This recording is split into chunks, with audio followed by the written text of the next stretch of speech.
Hey everyone, this is Dean Howell and this is the Rising Sun Podcast. You know, after 20 years of service with America's heroes, I've had the chance to meet some pretty awesome people. They're patriots, mothers, fathers, wives, and husbands, and the best example of what it means to be an American. This podcast is all about exploring their joy and pain, success and failure, and telling their stories to the world. The conversations are authentic like the people, and we hope that you'll keep rising like we are. Now let's start the show. The opinions expressed in this podcast are those of the speakers and not of DoD or any of its components. Take me to the countryside. Gotta get out of these city lights. Drinking my cup, got me feeling right. Let's try this again. Okay, so I'm going to just do a quick apology / intro. I'm going to let everybody know because I am open kimono, man. That's not a real PC term. That's not a real PC term, is it? Ooh. Anyways, what it means, I'm gonna let everybody know. So, we did this a few days ago. Recorded a full podcast, and it was awesome content. And I screwed up because I didn't change a battery. That's pretty much what it comes down to. So thank you for coming back to try it again. And I think that we can recreate kind of what we did last time, right? Yeah. And actually, I don't feel so bad about it because I feel like maybe the redo gives us a chance to do it a little better with the conversation, right? Right. Yeah. So so. What I'll ask you, Audrey, is just kind of give us, your bio, I guess, kind of like a quick history. I'll put a little bit in like the intro to the episode, but who's Audrey Meininger? When you put it like that, it's kind of deep. Well, Can we just do a brief bio? Yeah. Okay, that'll work. Let's see. So I grew up. I was born and raised mostly in Oregon. Mm-hmm. I did like a quick stint in Southern California, and so like the mountains in Oregon. So that's why I love it so much here. Yeah. And I joined the Air Force when I was 17, and was a firefighter for 8 years, and that is where I met Joey, my best friend. Yeah. And I had our first son when I was active duty. Okay. And that was when I kind of realized like it wasn't very smart to marry a firefighter and have children together. Yeah. And at that time, I think most like Air Force bases now are like 48 on, 48 off, or they do like a 48-72. But at the time, it was 24 on, 24 off. Oh, okay. And then every 2 weeks, you had one of those days you were supposed to work off. It was called your Kelly Day. Okay. So that was like your weekend. Okay. So we had opposite Kelly days, obviously. Mm-hmm. And I scored like an 8-hour gig for a while. Yeah. There's not many in the fire department. Yeah. Like, you have to be an inspector or something, right? Yeah. But I knew like I had to change my job or like shit was going to get real when he PCS because like we'd high five each other in the parking lot essentially. So I tried to, in the Air Force we call it cross train. I don't know what they call it in the Navy. Yeah, like cross rate. We call it cross rate. Cross rate? Yeah. I mean, we can talk about that, but please continue. Yeah, we're weird. Yeah. Anyways. So cross train because you're training to another job. Mm-hmm. And ironically, there wasn't many things open. One was actually EO, that was rough. I had to do like a 30-day like trial thing. Yeah. And then wanted to go back to the fire department and like check it out. Yeah. And I'm like, put your stuff away. Yeah. And so, they'd find the magazines and things like that. And it was, So I didn't get that job. Is that an actual job in the Air Force then? It is, yeah. So, okay. I think there's like 2 or 3 people here, like in the EO office. Oh, but do you maintain like your AF, what's it called? So it's like a special duty, essentially. Okay, yeah. Okay. Right. Got it. So, I'm tracking. Okay. So I couldn't even get the special duty. So I had to separate. But that wasn't going to work out. Like I had a childhood that I didn't want my kids to repeat. Like it made me who I am. So, it is what it is. Yeah. I know my parents did the best they could, but I did not want to repeat that shit for my own children. So they're the priority. So anyways, I separated. We eventually moved from Florida to Germany to Alaska, Alaska to Florida, Florida to Japan. I go back to Florida. Yeah. In the meantime, we had 2 more boys. I was going to school to become a teacher and fell into nonprofits, like social services, community outreach type stuff. Right. So, right. And here we are. Okay, well, that's a pretty That was nice a lot of bio. rambling. No, it was not. We lost half the See, viewers. Audrey, you shouldn't do that. Like, you're putting it out there, and like, anyways. So, okay, so I'm curious, right? Like, what inspired you to be a firefighter? Like, when you joined, like, what inspired you to be a firefighter? I think that, like, growing up, so my dad had a cattle ranch, and he also had a logging business. And so, like, we did the hard labor early on. Like, once you were walking, you were doing something. Yeah. And so I spent a lot of time in the woods with him, running equipment. And then when you could carry a chainsaw, like, you did those things. Yeah. And so he had always put an emphasis, like, on hard work. Yeah. Like, if you didn't have calluses, you weren't shit type of thing, right? So I had that mentality very early on. Yeah. And so that was kind of how I fell into I'm sure, like, there's some deeper stuff there, No, but the therapist could dig out. Yeah, but, so you had calluses, right? Right, I had some calluses, right? Yeah. And I enjoyed it. And I think that I got lucky because our first duty station, we worked with the county a lot. And not lucky in the sense because we had all the vehicle accidents for the people that were getting in the accidents. Right, but, like, that's cool when you have those type of, like, everyone wants, like, good runs, right? Yeah. So it was the hard work. I needed the calluses. And then I wanted to travel the world. Yeah. So. Okay. Yeah. So, the Air Force is challenged in that respect. When we talk about challenge or like traveling the world, right? Like, What do you mean? I mean, like, you guys go to some pretty cool places, but like, this is gonna sound bad, but I don't care. I'll say it. I've talked to Joey about this also. So, like, you guys kind of got stuck, like, in Florida, right? Yes, we did. Yeah, right. We did get stuck, and but part of that was because, like, we didn't want to move before I got that new job. Because if we moved, like, there was one time we actually got orders to Germany when I was still trying to do the cross. I don't know, maybe I was like at 5-6 years. And we're like, no, like, we knew, like, Ramstein's fire department is huge, and like, you could be geographically super spread out, and then what am I going to do with this kid? Right. You know? So we were stuck there because we were trying to, like, be smart about our assignments. But yeah, we were there for 10 years. Yeah. Which is a lot, right? Like, that's half of some people's career. It's a long time. It's a long time. Long I mean, time. I say that. Says the guy that's been in What are you Japan talking for a little while. Right. Yeah. Yeah, I mean, you know, I tell everybody at this point, I'm basically half Japanese. I mean, I started in Sasebo, and then Atsugi, and then Yokosuka twice, and now Misawa, and then I'm going back to Yokosuka. So basically every Navy base in Japan, Yeah, minus Okinawa. I was going to say, which ones have you not hit? Okinawa, yeah. Okinawa, yeah. But I've been to Okinawa. So from Sasebo, so my first ride was on the Essex, right? And the Essex is an amphibious assault ship. And so our whole job is to put Marines on the beach, right? And so my whole first 4 years in the Navy, we would get underway, and we'd do this. That's why when some people ask me, how many times do you deployed? I'm like, dude, Those count. they call it forward deployed for a reason, Right. right? Because you're going to be deployed every year you're here, right? And so we would leave Sasebo, we'd go down to Okinawa, we'd pick up the Marines, we'd go out, do all the things that we do, and we end up, you know, going to a lot of cool places, though, you know, like Thailand and Singapore and Hong Kong and Australia, and Right, the places that I would like to go that the Air yeah. Force does not take me.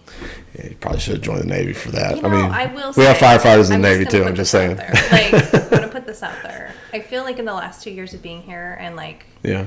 interconnecting with the Navy, Yeah. I don't know, like, you can't re-blue me anyways. Yeah. Like, I'm very much ready for that retirement situation. Yeah. But their Navy does it right in a lot of ways. But Yeah. I feel like your female population is very low compared to. It's rough. It is rough. I mean, it's rough. It's rough, and I feel like I experienced that in the fire department. I don't need to revisit that. There's Yeah. never been a female Air Force fire chief. There's never been any 9 ever. Whoa. Ever. Whoa. Yeah. So. Okay. I don't need to. I mean, so, whoa. That's right? Yeah, it's kind of crazy. To the point where That's I know, crazy. like, they talk about, like, why have we not had one? That's kind of crazy. It's I mean, crazy, right? I'm not being judgy or anything, You're but being judgy. it's kind of crazy. Especially because the Air Force, I don't mean to make this about the Air Force, but fuck it. Let's talk about the Air Force for a minute, right? So, like, especially how, progressive in a lot of ways the Air Force is. They are, right? And like, they kind of are on the leading edge of a lot of, social ideas and programs. Right. And the fact that in fire, right, which is I would say that's like a pretty hardcore part of the Air Force, meaning a very essential part of the Air Force, right? The fact that there's never been a fire chief that's a woman is kind of crazy, because even in the Navy, like, we've had female damage control, Master Chief Damage Controlman, which is basically the same thing. That's our right? that's our version of a firefighter, right? And just it kind of blows my mind that there never has been, right? That's kind of crazy. It is crazy, but so obviously I have a few female firefighter friends, right? One of them, really good friend of mine, when we were active duty together, she was one of our 12 AOI, which is essentially like Air Force Airman of the Year. They have 12, like, at all the ranks. Yeah. She was a badass, and she's a civilian now. And we had talked about that, and, like, why do you think that is? And she's like, I think, like, we just get sick and tired of this shit. you know, like, no, I get it. Like, if you plan on having a family, like, that's rough. But in the Air Force and fire, like, when you get to be like E8 or E9, you're deployed or remote, like, one or the other, nonstop. It's gonna happen, right? Yeah. So yeah, I don't know, but yeah, there's never been one. So as much crazy. as I like being one of the guys, I'm good. Yeah. No, I get it. I get it. I'm getting a little too old and cranky for that. I get it, and I think that's. I mean, I got a lot of respect for the the Air Force firefighters, because they're doing kind of both, right? This kind of aircraft version, and then also like the installation firefighting, right? But anyways, that's enough about that. So, so my past life. Well, it's your past life, but it's part of who you are, right? It is, yeah. Like, I do love my fire family. Yeah, for sure, right? Even though it's been a long time, I separated in 2009. Like, they always have my back. Yeah. So. Yeah. So, and this is kind of the last thing I'll say about this, and I'd love you to comment on it, right? But like, my daughters, so I was the guy that never thought I'd join the military. I didn't join until I was 21. Went to college first, and had a good friend, Matt, that you've probably seen on the Texan Connection. I was in college, but I wasn't doing much, right? Let's just say it that way, right? You're figuring things out. It's fine. Right. And he was like, "Hey, dude, we should go talk to the recruiter." I was like, "Do what?" like now? He was like, "Yeah, dude." I was like, "Oh, okay." But anyway, so I talked to my daughters, and I don't disparage the military in any way, but I do tell them, I'm like, "Hey, dude, if you think you want to join the military, you're going in the Air Force. Like, you're not allowed to join the Navy." It's funny you say that, because my recruiter, like, he was probably one of the most honest recruiters out there, and he said, like, look, if you're looking for quality of life, Yeah. Air Force is the way to go. Oh, it's it. Right. 100%. Yeah. And I don't say that to disparage. Right. Like, it is what it is. It is what it is, right? And also, you guys are, fairly selective. That's why you have a lot of sharp people in service. So, all right. So you get out and stay in Florida for a long time, right? Right. And then you finally got out of Florida, and where'd you guys go? We went to Germany. Okay. How was that? I love Germany. Yeah. I wish. I'd love to go back. I just don't think it's an option. Yeah. But we had, like, the kids were young then, and I had Gage there, our youngest. Mm-hmm. So, like, we're trying to, me, like, wanting to travel, right? I'm like, hey, listen, I'm separating baby daddy. Like, you still got to take me to travel, right? Yeah. So we did as much traveling as we could. We lived, like, in a little village outside the base. Like, I loved the whole experience. Was amazing. Yeah. And Joey's family's German too, so Right. he has like his. Oh wait, Meininger is German. Stop. Okay, I'm sorry. Go ahead. Like, you need to spit a little bit when you say it, but yes, that was great. Okay. Well played. But his dad actually lives there, and some cousins and all that. Or his dad's dad, I should have said. Yeah. But anyways, it was great. We were there for 4 years, and I would go back. Yeah. Like, if we can go back and like not be affiliated with the military, that'd be great. But you know, it was a good time. Yeah. And then from there we went to Alaska, like 50 below Alaska. Right. So I've seen some stuff that you put on like Facebook where like your big long eyelashes like were just frozen. like frozen. You're like, oh, it's nice and balmy out here today. Bro, did you see the video where you throw the hot water up in the air and it just... It's crazy. It is. I mean, I can't even imagine that. Like, this is the coldest place I've ever been in my life. It's not cold. And it's not even cold, right? Like, this is not cold. And so when I see people here, I'm like, look, when you walk outside and like the snot in your nose like freezes, as gross as that is, like then we can talk. That sounds like, terrible. Like it hurts your face to go outside. Yeah. But yeah, so we were there for 2.5 years, and I feel like that was when like we made up for that time. Like after that, all of our assignments have been like 1 to 2 years. So we've made up for that 10 years. It's been bang, bang, bang, bang, right? Right. Yeah. Okay. So when I'm curious, right? So I'm on an unaccompanied tour here. How is that, right? I mean, I can imagine, right? Like, I talk to my wife, every day, and she's holding it down, man. But by the same token, she might as well have been unaccompanied a lot of my career. Anytime I was on sea duty, because I was just gone. You guys are gone for a long time. I was gone all the time, right? But like, how was that for you, especially?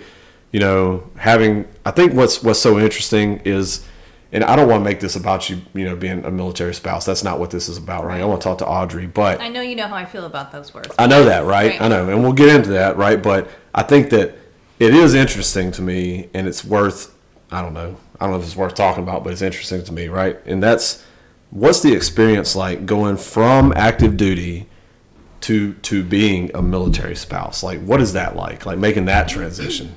I don't think you're really prepared for it. Or maybe people do prepare for it and I just like jumped ship and didn't think about it. But it's hard in, I think, many ways. Like you go from having, and even if you go from being active duty and you fall right into some type of full-time job. Sure. You're losing like that camaraderie and all those things that we have. Yeah. But then all of a sudden, like you're dependent, right? Yeah. And I'm just like, who the hell am I depending on? Yeah, man. Like I know I'm the glue of this operation. Like I make sure all those things flow just so you can focus on work, right? Yeah. But I think it is hard. And I hear people I've talked to so many people that are here that are military spouses that like struggle through that, like mental health wise, like struggling from going active duty to military spouse. Yeah. And there's a lot of things you don't expect. Like we tried to prepare financially. Like we thought about that. We lived off of his pay for like, I don't know, maybe 1.5 years before I got out. Just to make sure, like, because like I was get a feel for it. A student, get a feel for it, all those things, but it's hard. And I know that obviously we have our veterans that transition just to being a veteran. But when you transition to military, it's like you're part of it, but you're not.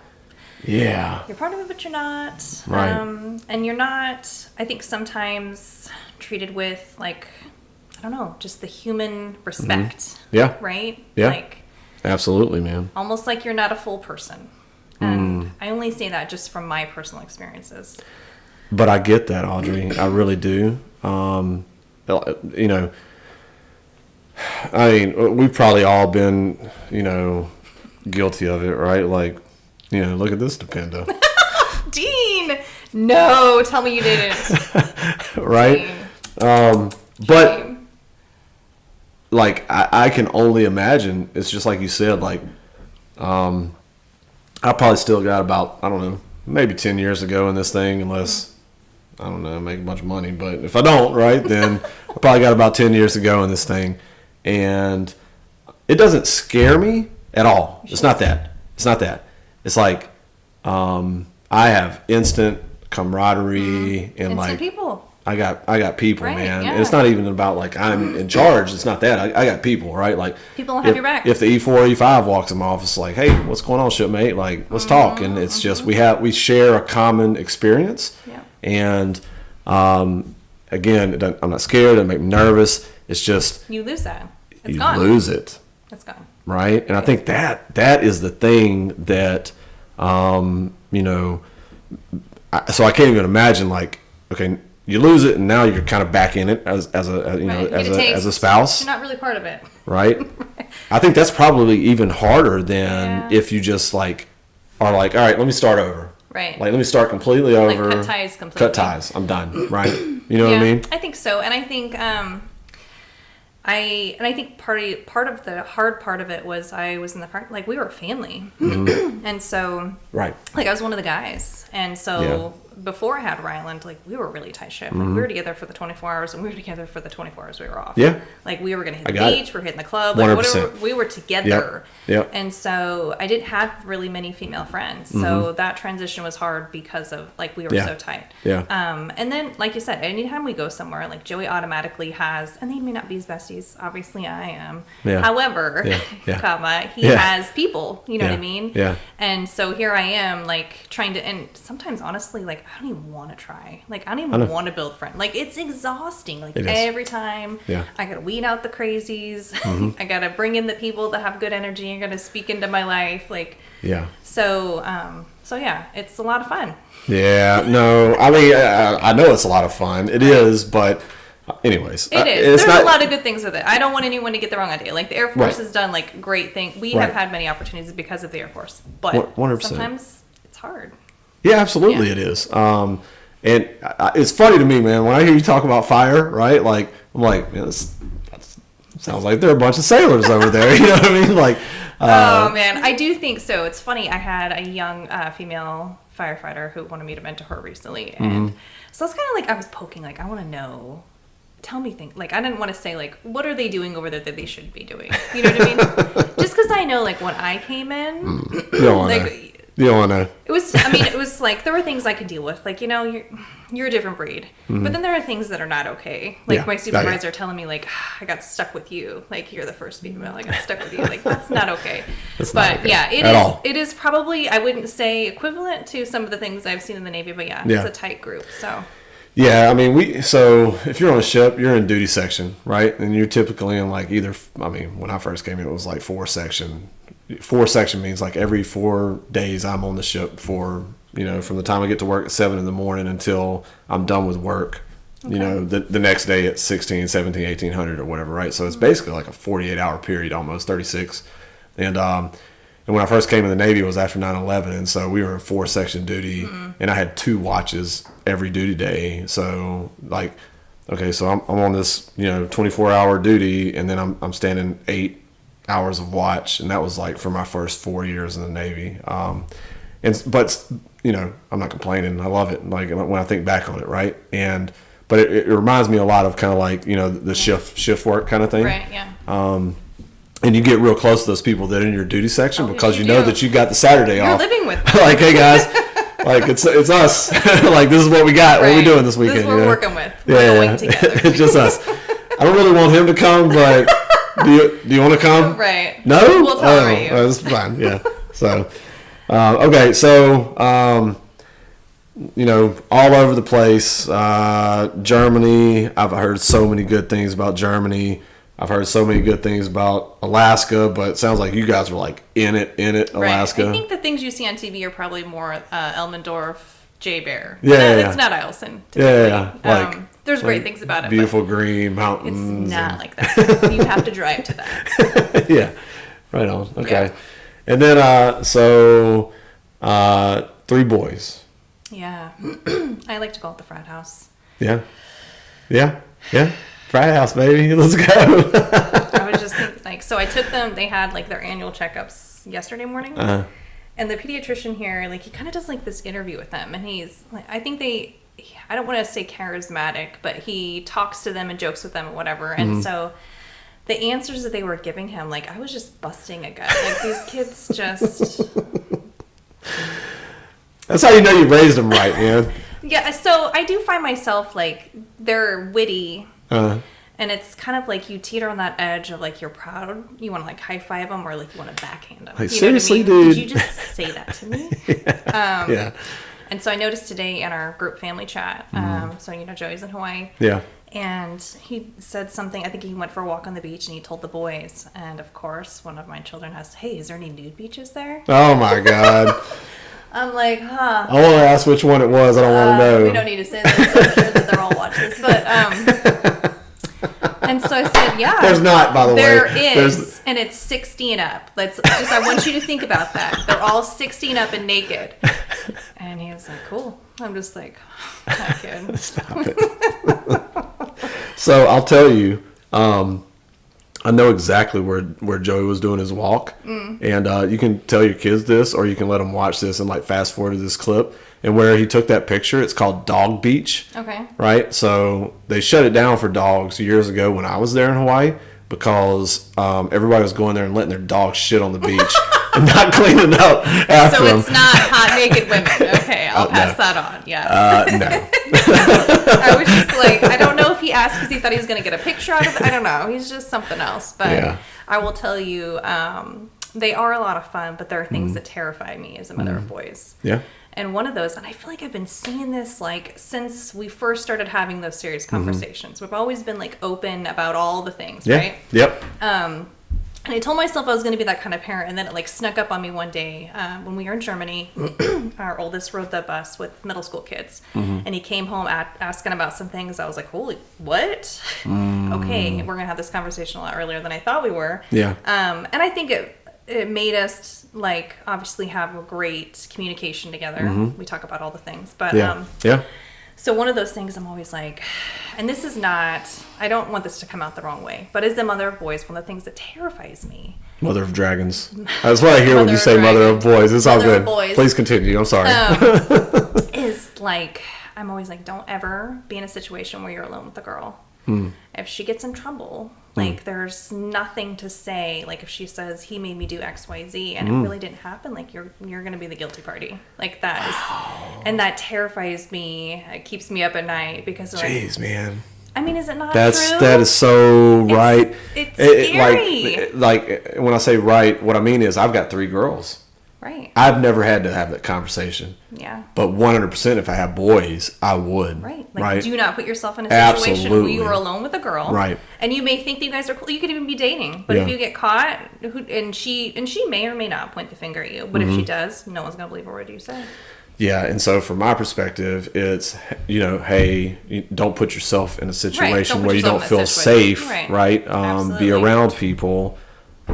It's so crazy, like that's so diametrically opposed in a sense, right? Like I'm a girl dad, you're mother of boys. It's like dragons, it's like 2 different conversations, but then it's also the conversation that like we're the same way with our kids. Like I'll give you an example, and this, I don't know, man. We talk about Japanese culture, and so some of the ways that we raise our kids are very Japanese, and I don't know, man. It's not uncomfortable for me to talk about. It might be uncomfortable for people to listen to. So, when a Japanese girl gets her period, right? Then it's not a weird thing. Like it's a celebration, celebrated, right? Becoming a woman. It's celebrated, and you actually. So you've probably seen like the rice onigiri that have like red beans in it. It's almost like a reddish color. It's got so like. You make that, like... Oh, really? Yeah. Like, so there's a special dish for there's like a special thing, like to kind of celebrate it, right? Should be doing and, that. Right? Somebody should make me And so I'll tell you, man, like I remember we were in Hawaii and,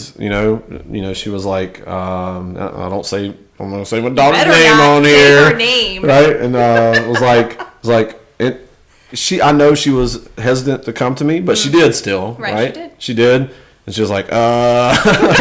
I was like, but you know what? I didn't freak out at all. I was like, oh, no kidding. Okay. Because Mommy and I had talked about this previously. Right. I was like, okay, bet, dude. Like, did Mama give you anything? She's like, no. I was like, okay. All right, let's go. Right. We went and we did the thing. And I didn't, I was like, I didn't know what to tell her to do. I was like, just figure that out, man. Mama will be home in like 2 hours, okay? Like, just, But I guess my point is that, like, the conversations that you have with your kids, and trust me, I know that not everybody is going to be super like open and like they won't, have these almost adult conversations with your kids when they're young, right? But and I'm not here to say that that's necessarily the best way, but I do feel like that for me at least, like I've got I got like 3 savages in my house, and I love it. They ain't scared of shit, man. Like they're bad girls, and like not like bad, like they're bad girls, right, and I'm like I love it so much, I feel And I don't even like, so, you know, my oldest has a great boyfriend and she's sweet to him. She's not mean to him or anything, you know what I mean? So like it feels like it's working out, you know, and only time will tell, but it feels like it's working out, man. Nobody's in jail or like got kicked out of Japan yet. So I think we're good. As long as like everyone is happy, contributing members of society, like stay out of prison. I don't care what you do. I don't. Like, I just want you to be happy and I want you to like pay your bills and do your thing. You know what I mean? Like I'm not gonna project anything on you and what I think you need to be or what you should do. Like, just be productive and follow the rules and be a good person, you know? But that keeps me up at night. And I know that's deep, but shit, it scares me. Like, maybe I need to stop watching the documentaries about it, but do you like all these true crime documentaries? So I know that's a very stereotypical thing. But goddamn, like every woman likes them for some reason. I don't watch a whole lot of TV. Joey and I might watch a couple things during the weekend, and it might go towards some of those things. Yeah. It's not like I'm the one pushing it, Dean. Okay. Whatever. But I don't watch a whole lot of TV. I prefer to read.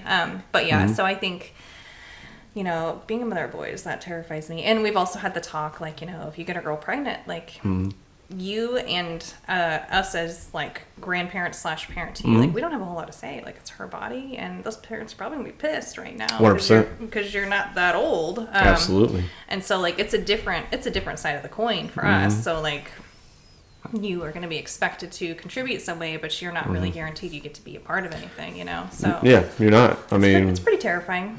You know, things I didn't think about when I thought about having kids. It's just, it's too late now. But you got good kids. I've met them. I've met your kids. They're good. They're good kids, man. Like, I think just like me, and maybe every family out there, like, your oldest is your special child. Just like mine is. Special. They're all special. But my oldest is my special child. And what I'll say is, like, when I say that, she is uber, like, sensitive to people's feelings, you know, super talented, you know, also not super, like, assertive. And I mean, because that first baby, man, like, I don't know. See, I put the bib on. All the things that you just said don't necessarily fit up with my oldest. Really? Mine is assertive, and I wouldn't label him the sensitive one at all. Wow. Okay. I think the middle is definitely the sensitive, empathetic. Like his EQ is a lot higher. But they are all very special and different in their own ways. Yeah. But that oldest knows how to use his charisma and personality. So I feel like I don't worry about him because of that. You know, I think that you can get pretty far with that. Yeah, and he knows that. He knows he can. I mean, he has, essentially. You can. I don't know, man. I learned a long time ago, and I man, this is like ingrained in me, and nobody taught me this. This is a crazy thing. Like, I kid you not. Like, it really occurred to me at some point. It was while I was in the Navy, and it's like, you know, in life, if you get super, like, liquored up on yourself, like, man, I'm pretty awesome. You know what I mean? Stand by, because it's coming, right?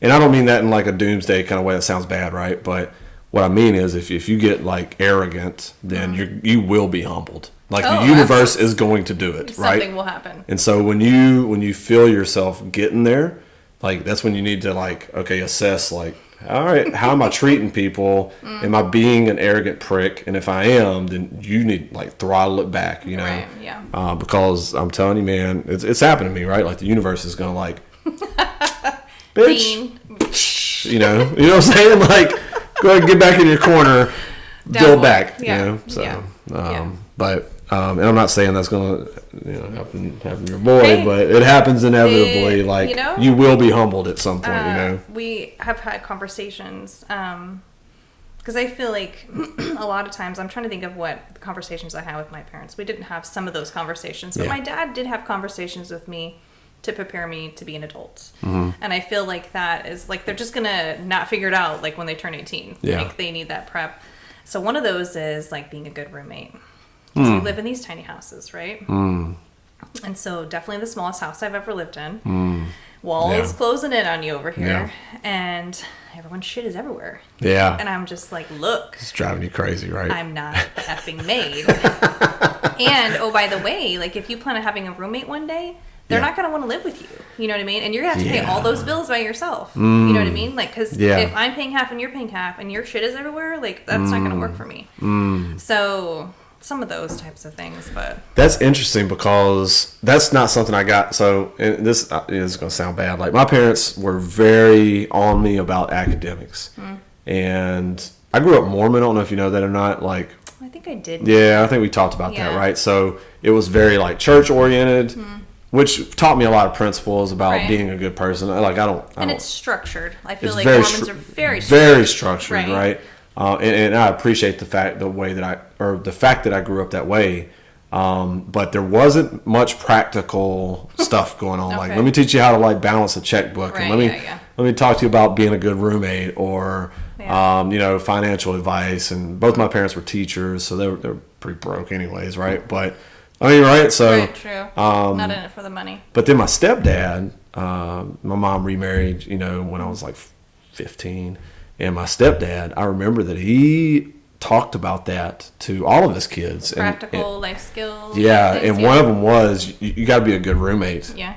Now, granted, I don't know if we talked about this. So I moved in. You talk about the Brady Bunch, except like on another level. Like, I was the only one left in the house. I was a baby, right? So me and mom marries Bernie Packard, right? And I move in, and there's 7 kids still in the house, right?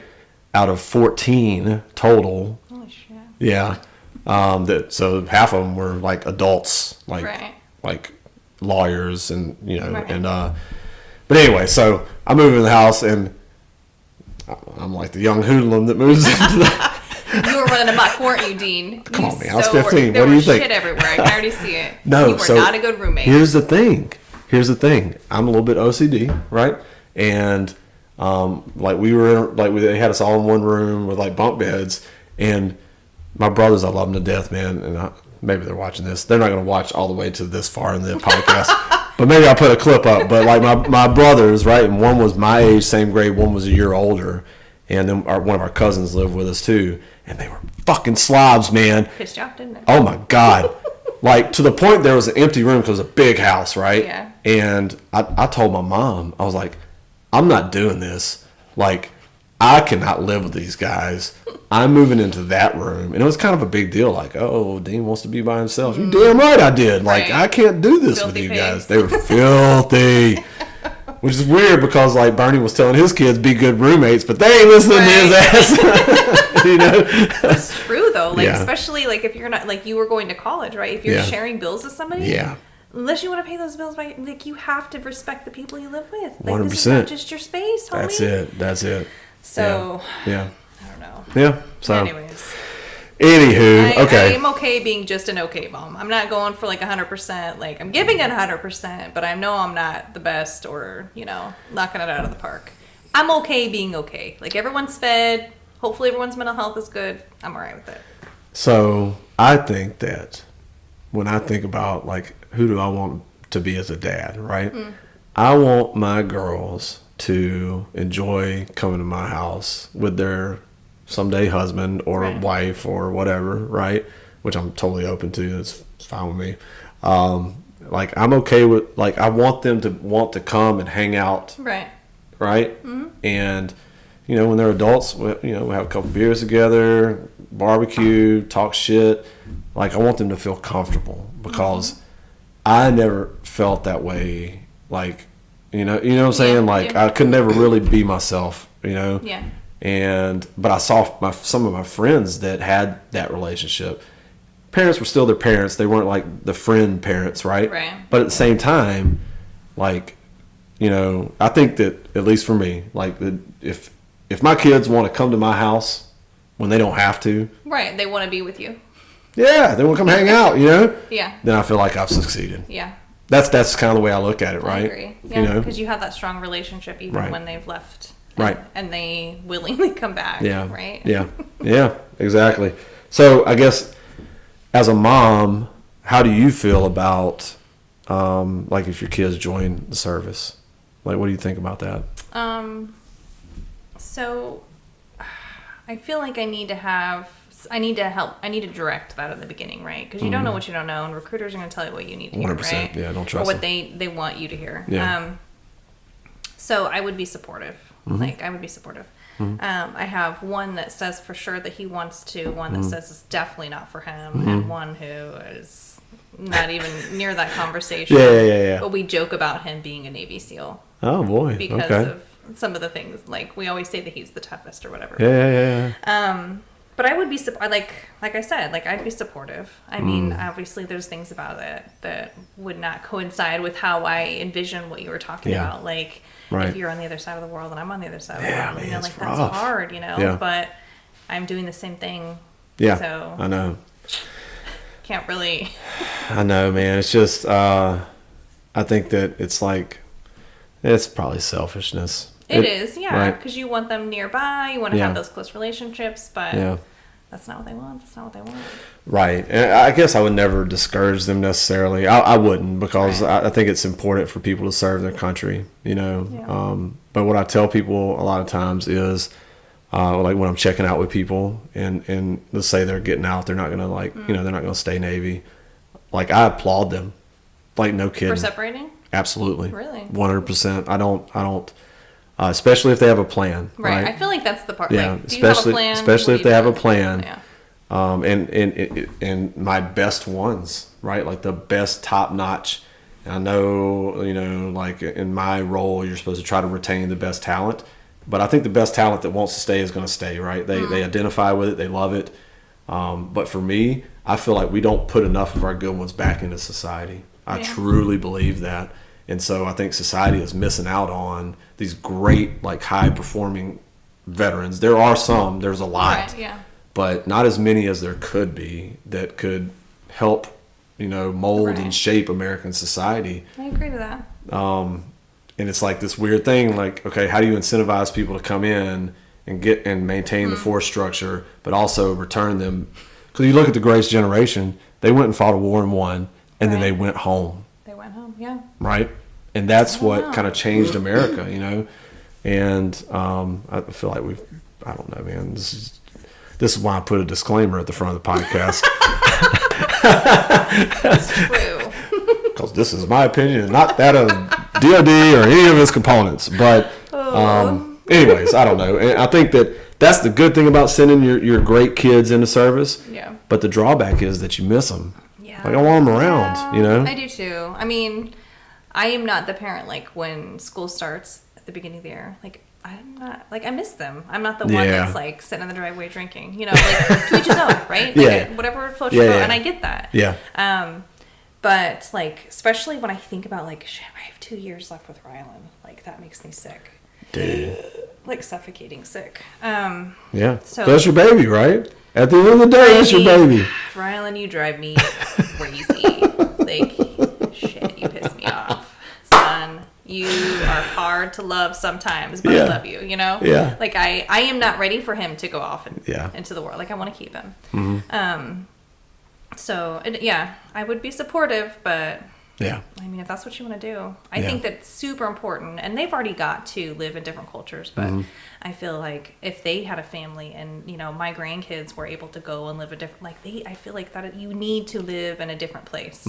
You need to see the world through a different viewpoint. Man. So I think we talked about this maybe last time when I messed it up. And anyways, so I was a sociology major in college. Did we talk about this? You did mention that. Yeah, so I was a sociology major in college.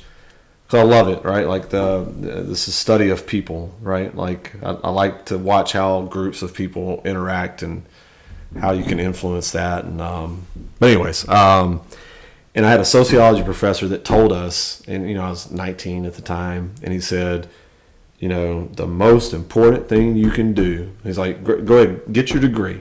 And maybe this is why I ended up in the Navy. I don't know. Right now I really think about it. But, like, he said the most important thing you can do as a young person is go see the world. Yeah. Go see the world. Go experience different cultures. Understand that while we have a great thing in America, and I think that the principles we're based on are perfect, right? you know, the greater world will either make you appreciate this more, or also make you appreciate that there's a better way to do certain things in the culture, right? And that has been like the truest thing I've ever heard. So true. Right? I think about, actually, my middle, who's 11, had said one time, and he wasn't talking poorly about the U.S. or anything. He just said, you know, Mom, sometimes I think about the United States as kind of like the teenager, because we're like younger. Yeah. And some of these other countries, they're like, you know, the grandfather Yeah. or the grandmother. Yeah. Because they, you know, they've been around longer. Like they. That is a very good point. Right. And I was just like, yes, but, you know. That was very insightful for a young man. I'm telling you, that one is like, he says some things, or he'll ask me a question. I'm like, let me Google that real quick. Not quite sure. Yeah. But he is like an old soul with Yeah. a perspective that frightens me a little bit. Oh, Frightens me because I'm like, I can't keep up with you. Right, Not in yeah. a bad way, but Yeah, just yeah. like, I know, you're too smart for me. Right. But yeah, I agree. And I think like the sociology piece really, so the nonprofits that I'm usually involved with, like that always intrigues me. And in Yeah. college, studying like different family dynamics and different cultures, Yeah. I really enjoy that too. Yeah, I mean, it's so interesting to me, right? I think that, so when I was in Tampa, so that was like after Alaska, I found this nonprofit there that essentially, because, you know, a lot of nonprofits. By the way, you can, like, just real talk, well, fuck it, I already said it now. So if there's some nonprofit or something that you want to, like, talk about here or promote, it's totally fine. Oh, okay. 100% it is, So right? I can name that nonprofit? Absolutely, Okay. you can, 100%. So Echo in Florida, I think they have 2 locations now.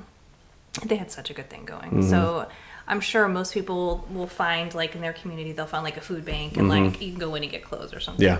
So they had that. However, they had a whole area where they would help you do like your interview skills, get you a suit or a dress wow. to go to your interview. They Yeah. had like jobs Echo. within the organization where they would take, like, they would collect certain types of fabrics and they gave this lady, they created her like a job where she would make like handbags and she would get half the profits from it. And they did that for her because she didn't have anything to put on her resume. That's amazing. So little things like that. So they had Yeah. a dude who like, Echo, huh? yeah, so they had, I like he would that. like make jewelry out of just crazy shit that I was just like, these people are so smart and have it going on. But the whole intent when I went there, you know, because I go in and I would volunteer and I'm secretly taking notes for Yeah. the one day nonprofit. They had said, like, look, if you're here to volunteer to feel good about yourself, we need you to leave. Because Absolutely. every single, and I'm just like, well, yeah, I'm not here to feel good about myself. I get it, dude. I'm here because I want to be here. Yep. But one thing that I think like everyone needs to hear is that everyone is like one crisis away from being a customer or Yeah. a client in those places. That's crazy to think It about. is. It's true, And though, right? It is true because Yeah. like some crazy shit can happen, and all of a sudden you're living in your car, you lose your job, and you're like, what am I supposed to do? Yeah. So they essentially bridge the gap from Yeah. like that crisis to getting you on your feet to where you're not asking for the handout, like you're taking care of yourself. Yeah. So That's amazing. Okay, Echo. I'm going to definitely look that up. So we did talk about previously this thing that that Matt and I have planned. We talked about that, right? yeah, Okay. So you know, anyways. So Echo. That sounds fucking fantastic. they are pretty amazing. Right? Like Yeah. that is like the vein of kind of the thing that Matt and I are talking about is like, let me empower you. Let me help you. I'm just right? going to give you a handout. I'm going to teach you how to feed yourself. I'm going to give you a backbone to work on. I'm going to give you a community. I'm Yeah. going to give you connection. You know, I'm going to give you resources, and I'm also going to follow up with you to make sure that you're actually doing something. But I'm not going to like do it for you. Right, yeah. Right. And that is, you know, when I look at the veteran community, and this isn't by and large, right? I just think that, you know, and I don't know, like there's so much potential there. There's so much potential there that, and it's the full spectrum of potential that all have one kind of unique, valuable thing that they all have, and that is, you know, their experience in the military that lends to an assertive and, you know, ability to like do things right without, you know, just like like, I need you to do this, and like, okay, got it, and like, let me get 2 or 3 people, and like, that is what society needs. We need people that are willing to like take initiative and do things, you know.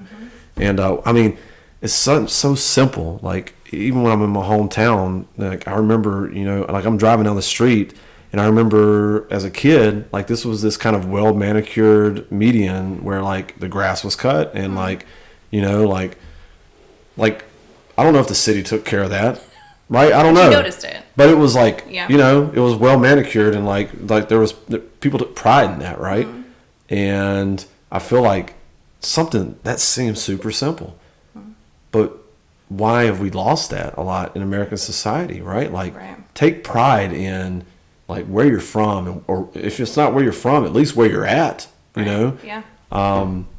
And I feel like veterans have that. They do. And I think that we as a society don't leverage that, right? True. It's all about like, oh, let's take care of the veterans, and no, how about let's employ the veterans, right? Empower them. Let's empower them. Let's employ them. Let's get them involved, and they can show you how to do business. Right. You know what I mean? Yeah. Right. It's not about the handout. It's about just just a little bit of empowerment. Right. And so I think that when I was there, that's how we got on that tangent. In Tampa, there's an amazing diversity of people there. Like, I remember walking through Costco. I miss Costco. I miss the free food at Costco. You know why I miss Costco? Because I have 3 boys. Okay, let's be real. Like, facts. It's there's the amount of food that goes down their throats. But just like hearing the different, like, I don't even know some of these languages that I'm hearing. You know what I mean? And I think that that's amazing. So the diversity in that city, and then how that shows up in an organization like that, in the form of not just the clients, but like the skilled people that are helping like keep this organization going. So essentially that's like my dream organization at this point. Like, wherever we end up, the forever home, if there's something there that I can like support and help them build that nonprofit, or we're starting one that has, because every place needs a place like that. You know what I mean? Absolutely. I agree. A place where if you're like at rock bottom, nobody's going to turn their back on you. That's exciting. I mean, I'm being cryptic, but I don't want to put anything out into the...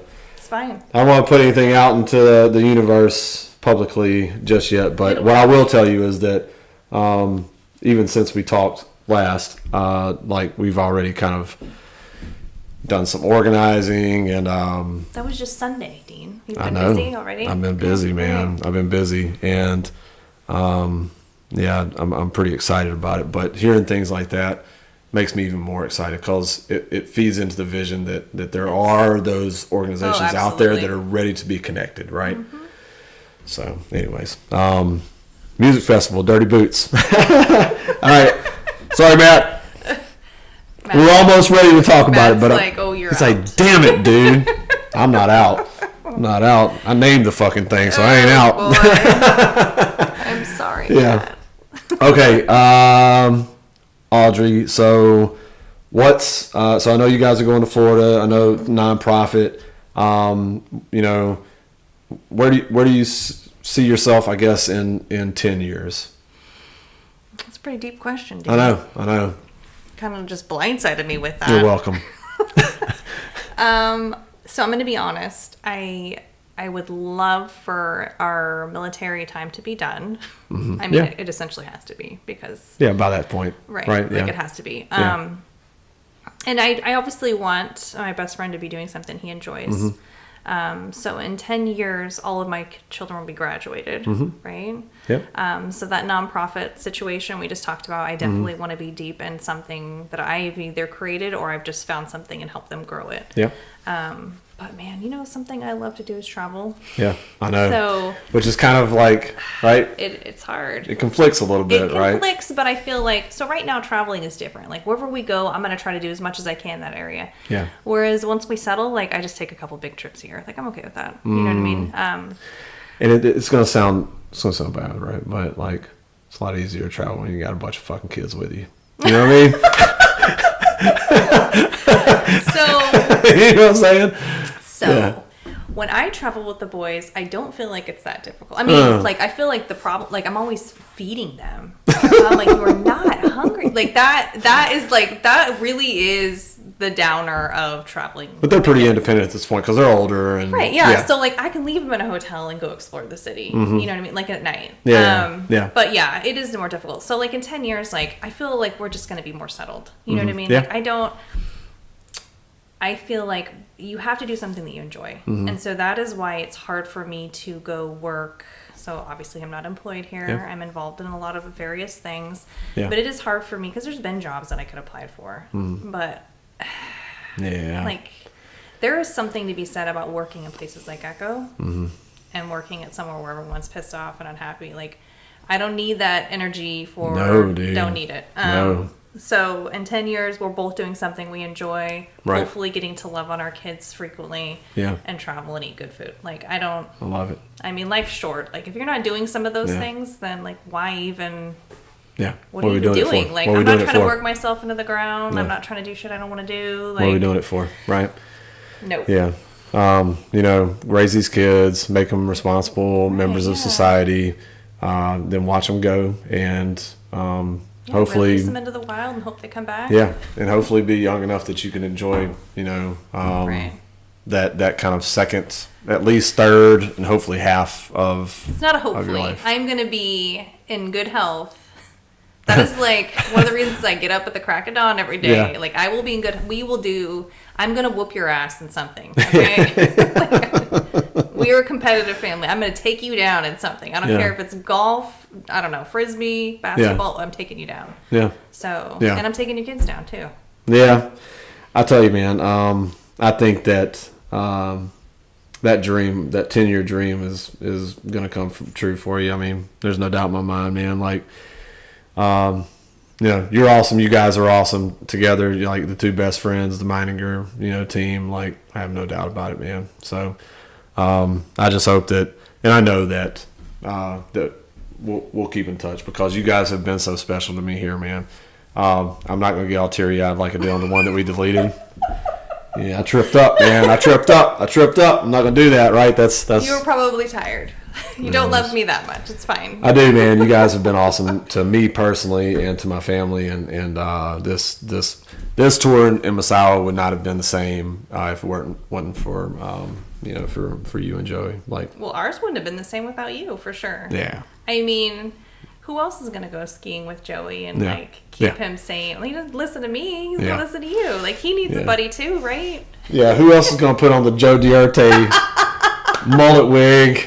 The first time I come home, hang out at Halloween, I was like, oh, challenge accepted, Audrey. You must not know me. All right, dude. So let's wind it down. Again, thank you for everything.